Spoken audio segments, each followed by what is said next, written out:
అందరికీ నమస్కారం. పేద సామాన్య కుటుంబాల జీవితాల్లో వెలుగులు నింపాలంటే అది విద్య ద్వారానే సాధ్యమవుతుందని నమ్మి పేద ప్రజల ముఖ్యమంత్రిగా పనిచేసినటువంటి వైఎస్ జగన్మోహన్ రెడ్డి గారి మీద ఈ రోజున చాలామంది విమర్శలు చేస్తూ ఉన్నారు.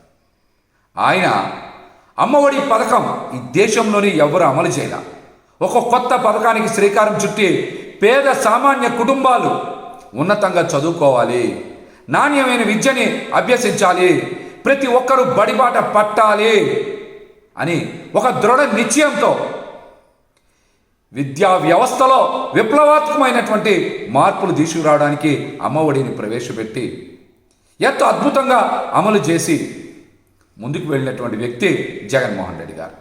వారి మీద ఈ రోజున కూటమి నాయకులతో పాటు షర్మిల గారు కూడా విమర్శలు చేస్తూ ఉన్నారు. తల్లికి వందనాన్ని ఏ విధంగా అమలు చేస్తారు, అమ్మఒడి కన్నా మెరుగ్గా అమలు చేస్తారా లేదా అనే విషయాల మీద షర్మిల గారు ప్రశ్నించకుండా, షర్మిల గారు తెలుగుదేశం పార్టీ అధికార ప్రతినిధిలాగా మాట్లాడుతూ ఉన్నారు. మీరు వైఎస్ రాజశేఖర్ రెడ్డి గారి బిడ్డని మర్చిపోవద్దని కూడా నేనైతే విజ్ఞప్తి చేస్తూ ఉన్నా. మీరు కాంగ్రెస్ పార్టీ రాష్ట్ర అధ్యక్షురాలుగా ఉన్నారా లేదా అని అనుమానంతో నేనైతే అడుగుతా ఉన్నా. మీరు సూపర్ 6 అమలు గురించి మాట్లాడాలి, అందులో లోటుపాట్ల గురించి పోరాటం చేయాలి. కానీ ఈరోజు ప్రతిపక్షంలో ఉన్నటువంటి జగన్మోహన్ రెడ్డి గారి మీద విమర్శలు చేస్తూ ఉన్నారంటే మీరు కూటమిలో రహస్య భాగస్వామ్యం ఉందని అందరికీ కూడా అనుమానం కలుగుతోంది. అదేవిధంగా మీరు B3 బాబుల చేతిలో బందీ అయ్యారా అని ఈ రాష్ట్ర ప్రజలకి అనుమానం వస్తోంది. మీకు కూడా చెప్పాలి, B3 బాబులు అంటే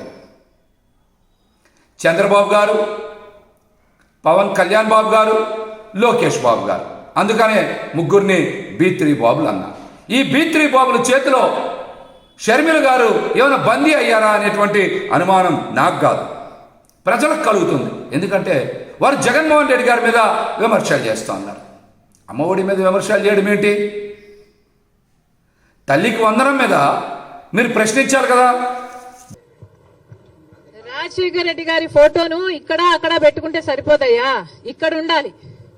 ఇక్కడ ఉంటే రాజశేఖర రెడ్డి గారి ఆశయాలు ఈరోజు నిలబడండు. ఇక్కడ లేదు కాబట్టే రాజశేఖర రెడ్డి గారి జలయజ్ఞాన్ని గాల్లోకి వదిలేశారు, రాజశేఖర రెడ్డి గారి ఫీజు రీయింబర్స్మెంట్ గాల్లోకి వదిలేశారు. ఇక్కడ లేదు కాబట్టే రాజశేఖర రెడ్డి గారి ఆరోగ్యశ్రీకి కూడా బాకీలు పెట్టారు. రాజశేఖర రెడ్డి గారు అంతగా చెప్పుకుంటున్నారు కదా, మరి రాజశేఖర రెడ్డి గారి వర్ధంతి మొన్న జరిగిందయ్యా, 75వ వర్ధంతి. ఏం చేశారో చెప్పండి. 75వ జయంతి మొన్న జరిగింది. 75వ జయంతి రాజశేఖర రెడ్డి గారు ఎంత గొప్పగా చేసి ఉండాలి. మరి ఏం చేశాడు జగన్మోహన్ రెడ్డి గారు 75వ జయంతి కోసం? ఇడుపులపాయకి వెళ్ళారు. అక్కడ 5 నిమిషాలంటే 5 నిమిషాలు కనీసం కూర్చోలేదు, నిలబడ్డారు. రాజశేఖర రెడ్డి గారికి తూతూ మంత్రం లాగా అక్కడ ఏదో నివాళులు అర్పించామని చెప్పుకున్నారు. అంతేనా? సొంత తండ్రి కదా, 75వ జయంతి చేయాల్సింది, అంతేనా? ఎందుకు సిద్ధం సభలని పెద్ద పెద్ద సభలు పెట్టారే మీరు? పెద్ద పెద్ద హోర్డింగ్లు పెట్టుకున్నారు కదా, కోట్లు ఖర్చు పెట్టారు కదా, ఒక్కొక్క సభకి 30 కోట్లు 40 కోట్లు ఎంత ఖర్చు పెట్టారు సిద్ధం సభలకు? మరి రాజశేఖర రెడ్డి గారి కోసం ఒక సభ ఎందుకు పెట్టలేదు మీరు? 75వ జయంతి కోసం కనీసం ఒక సభ పెట్టడం కాదు కదా, కనీసం వైసీపీ నాయకులు కార్యకర్తలైనా కలిసి నివాళులు అర్పించారా? ఏం చేశారు మీరు? ఇలాగైనా రాజశేఖర రెడ్డి గారి జయంతి జరుపుకోవాల్సింది. 75వ జయంతి కదా, స్పెషల్ కాదా? మీకేం అనిపించలేదా? మా నాయకుడు కాబట్టే, మా తండ్రి కాబట్టే, మా కాంగ్రెస్ పార్టీ ఓన్ చేసుకుంది కాబట్టే రాజశేఖర రెడ్డి గారి కోసం మేము అంత పెద్ద సభ పెట్టడం జరిగింది. దానికి పెద్ద పెద్ద నాయకులు, ముఖ్యమంత్రులతో సహా, పక్క రాష్ట్రంలో ఉన్న వాళ్ళతో సహా, మంత్రులతో సహా రప్పించడం జరిగింది. సోనియా గాంధీ గారు అయితేనేమి, రాహుల్ గాంధీ గారు అయితేనేమి రాజశేఖర రెడ్డి గారి కోసం అంత గొప్ప గొప్ప మెసేజ్లు ఇప్పించడం జరిగింది. ఇవన్నీ మేం చేశాం. మీరేం చేశారండి? మీరా రాజశేఖర రెడ్డి గారి వారసులు? ఏం చేశారు మీరు రాజశేఖర రెడ్డి గారి 75వ జయంతి కోసం?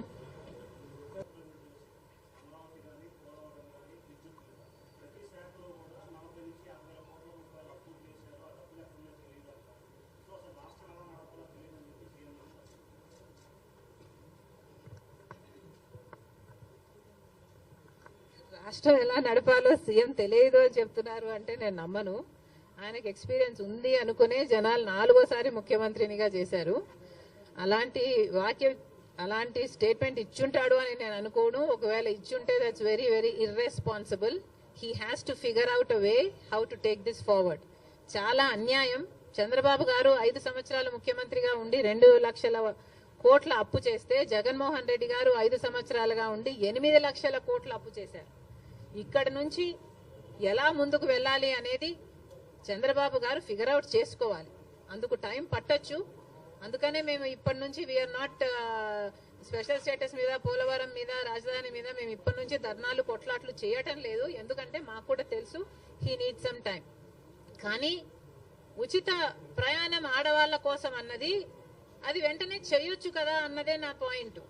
మహిళలకు మొన్న అమలాపురంలో ఒక ఆడబిడ్డ మీద అత్యాచారం జరిగింది, నంద్యాలలో జరిగింది. ఇలాంటివన్నీ ఆపడానికే, మహిళలకు కొంచెం సెక్యూరిటీ కలిగించడానికే సచ్ అన్ ఈజీ స్కీమ్ కదా. తెలంగాణలో 2 రోజుల్లో అమలు చేశారు. ఇక్కడ ఎందుకు చేయలేకపోతున్నారు? చేయండి. చేసిన తర్వాత దాని పరిణామాలు ఎలా ఉంటాయి, దాని నష్టాలు ఎలా ఉంటాయి, అది గవర్నమెంట్ ఆర్టీసీకి ఎలా భర్తీ చేయాలన్నది మీరు చూసుకోండి. కానీ మీరు ఆల్రెడీ వాగ్దానం ఇచ్చారు కాబట్టి నిలబెట్టుకోండి అని మాత్రమే మేము చెప్తున్నాం.